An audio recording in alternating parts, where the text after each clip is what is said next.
Certains diront qu'elle aurait pu s'en préoccuper plus tôt. Letty est en terminale et à quelques mois du bac, elle ne sait toujours pas quelles études elle veut faire ensuite. C'est vraiment super d'aller au salon des grandes écoles. Ce n'est pas un cas isolé. Comme elle, un élève de terminale sur 2 est indécis. Letty est en section littéraire comme son copain Reda. Beaucoup de queue là, c'est horrible. Ouais. Ils vont affronter pour la première fois un salon d'orientation, celui des grandes écoles.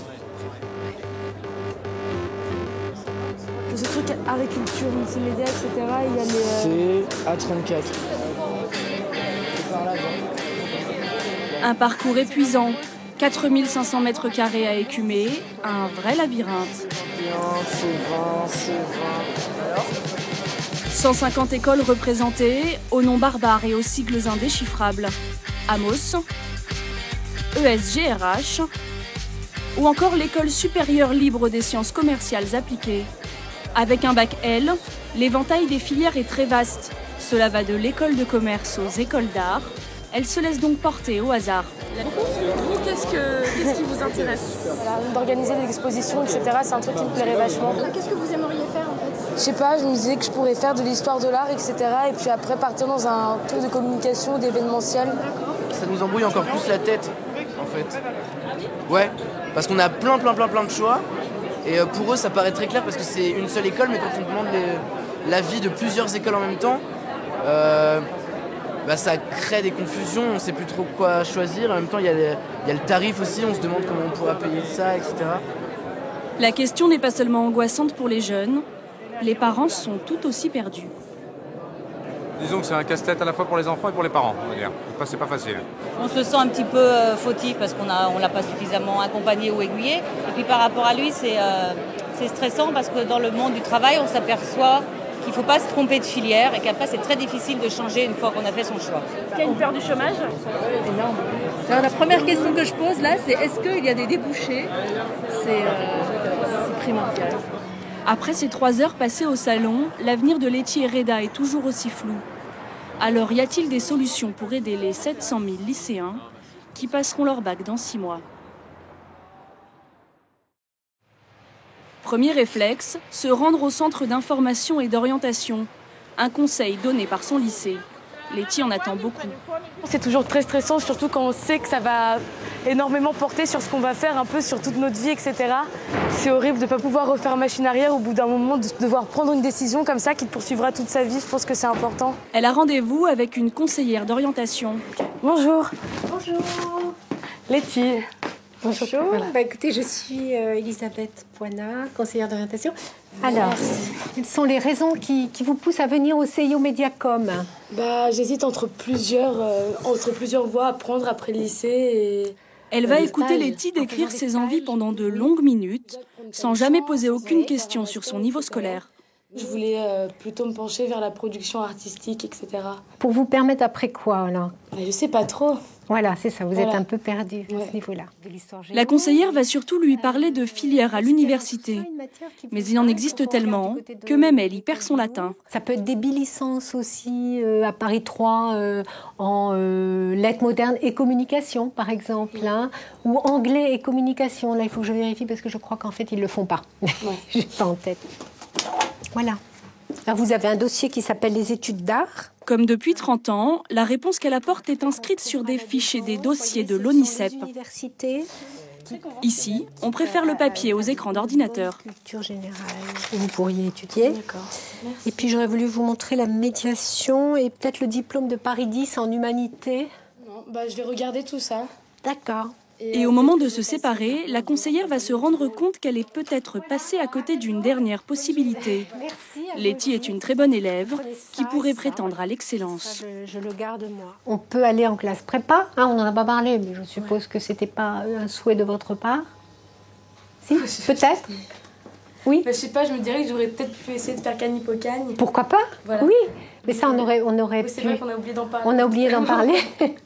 Mais ça c'est une possibilité, En ressortant, Letty a beaucoup de lectures. Elle n'en espérait pas plus. Finalement, je savais que ça allait se passer un peu comme ça, que j'allais pas forcément ressortir avec mon idée bien en place, etc.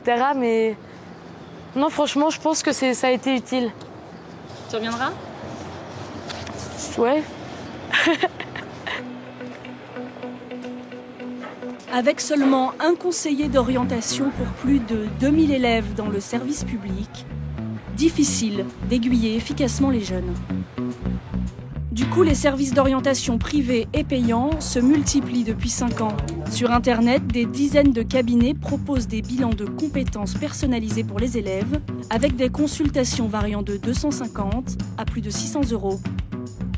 Mais dans ce nouveau créneau, n'importe qui peut s'improviser conseiller d'orientation. Yanis, 17 ans, est en première S. C'est un élève moyen qui se pose des questions. Pour l'aider, son père a fait un choix un peu surprenant. Oui, c'est Georges Sabranos et Yanis. D'accord. Enchanté, bonjour, Skian Zanos. D'accord. Entrez, bienvenue au cabinet Hypnose Coaching. Monsieur Zanos est un spécialiste de l'hypnose. Bon, commençons. Chez lui, le bilan d'orientation dure 3 heures. Il commence par un face-à-face pour faire voyager Yanis dans le futur. Bon, on va y aller directement. Ici, là, juste là, devant le canapé. J'aimerais que tu imagines un monsieur. Bon, il a la quarantaine, les tempes grisonnantes, et on est en 2035. C'est toi, dans 23 ans. Comment il est habillé? Une veste noire. Une veste noire, en costume? Oui. Ouais. Il a quoi comme vie? Il travaille dans un bureau? Parfois dans un bureau, mais il est plus sur le terrain. D'accord. Pendant plus d'1 heure, ils parlent aux personnages imaginaires présents sur le tapis. Il y a quelque chose qui se passe. Yanis aurait une carrière de rêve en vue à l'étranger, un vœu que l'hypnotiseur va exaucer. Pour arriver là où il est, qu'est-ce qu'il a fait avant? Il a d'abord fait des études en France, quelle d'agronomie. D'agronomie? Comment il est rentré dans cette école? Avec une prépa. Il y a une prépa? Ouais, une prépa. C'est une prépa de quoi? Scientifique? Oui. La magie va ensuite opérer. Mets-toi là. Voilà, serre les jambes. Monsieur Zanos va maintenant faire rentrer Yanis dans la peau du cadre supérieur qu'il rêve de devenir. Lâche prise. Yanis bascule dans un état second. Donne-moi la main. Détends-toi. Lâchez prise. Voilà, c'est ça. Les yeux se ferment. Voilà, elle se colle et c'est relax. Dormir profondément. Dormir. Lâchez prise. Laissez aller. Je vais compter de 5 à 1 et on va aller dans le futur, en 2035. Rencontrer Monsieur Yanis à 40 ans. 1. Tu sens ton corps qui grandit un peu. 2 et 3. Les cellules vieillissent. Tu avances dans le temps. Les années défilent. Tu avances dans ton expérience. On y est presque. 5. Tu y es. Tu es Monsieur Yanis. Tu es agronome. Et ton travail te plaît. Ressens cette réussite. Tu es là, tu as réussi. Ça pourrait paraître farfelu, mais chaque année, Monsieur Zanos reçoit une centaine de jeunes perdus dans les méandres de l'orientation scolaire. Cette énergie rouge dans les poumons. Le père de Yanis a payé la séance 330 €. Qu'est-ce que vous espérez que ça lui apporte? Ça lui permettra de se découvrir, peut-être. Et en même temps, ça lui donnera peut-être un plus, un complément quant à son orientation. Et tu peux imaginer un grand ballon rouge. À l'issue de cette séance, Yanis en sait peut-être un peu plus sur lui, mais les questions sur son orientation restent en suspens. Vers qui les parents et les lycéens qui veulent des réponses rapides peuvent-ils encore se tourner? Dans l'ouest parisien, Saint-Cloud, une petite ville huppée. Salut mon cari, ça va? Ça va mon amour? Ça va. Sophie est conseillère d'orientation privée. Il y a 3 ans, cette mère de famille a été elle-même confrontée à la grande question de l'orientation scolaire pour sa fille aînée Salomé. On a d'abord été voir les professeurs, professeurs principaux. On a été voir les CIO. On se doutait qu'elle était faite pour le contact, parce que c'est une jeune fille de contact qui parle facilement et qui est très à l'aise, etc. Oui, mais quoi? Quelle école? Quelle fac? Quel BTS? Quel IUT? Qu'est-ce qui existe? Pendant des mois, elles écument les salons et les journées portes ouvertes. Mais elles ne trouvent personne pour leur dire quelle formation correspond au profil de Salomé. Mais quel type d'aide, toi, t'aurais voulu trouver? Comme ma mère, quoi. Non, mais c'est ça. Quelqu'un qui te dise, bon, bah voilà, écoute, bon, bah ça te convient pas. Bon, bah très bien, regarde. En fait, quelqu'un qui me dise, voilà, t'as toutes ces opportunités-là. Voilà. Et maintenant, bon, bah ça te plaît pas, d'accord, on coche. Ça te plaît pas, d'accord, on coche. Bon, bah voilà, il reste ça et ça. Voilà comment on fait pour y rentrer. Est-ce que tu peux y rentrer? Oui, tu peux y rentrer, ou non, tu peux pas y rentrer parce que t'as pas assez de bonnes notes, etc. Depuis, Salomé a trouvé sa voie. Elle sera bientôt diplômée dans les ressources humaines. Entre-temps, sa mère a jugé qu'il y avait là un filon à exploiter. Elle a plaqué son boulot dans le secteur médical pour se lancer dans l'orientation scolaire. Au départ, elle travaillait via Internet, mais face à l'ampleur des demandes, elle s'est installée dans ses locaux, où elle reçoit aujourd'hui des dizaines de parents et d'élèves. Bonjour, ça va?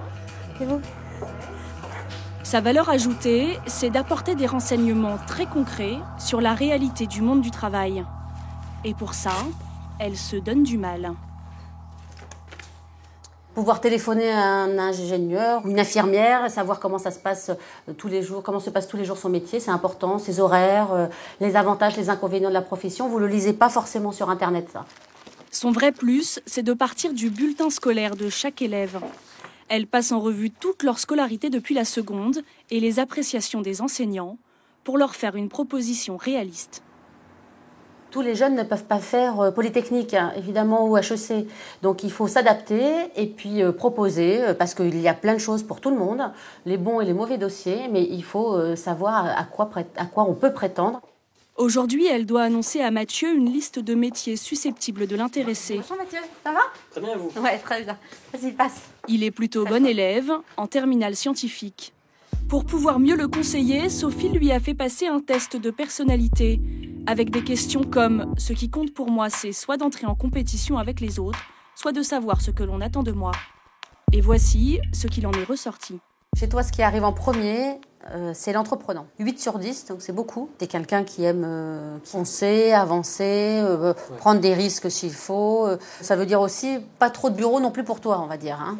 Avec son bon niveau scolaire et un profil de chef d'entreprise, Sophie va lui faire des propositions de métiers très haut de gamme, comme pilote de ligne, chirurgien ou pourquoi pas tout de suite, directeur commercial. Directeur commercial, pourquoi directeur? Parce que, encore une fois, tu ne vas pas supporter longtemps la hiérarchie, je pense.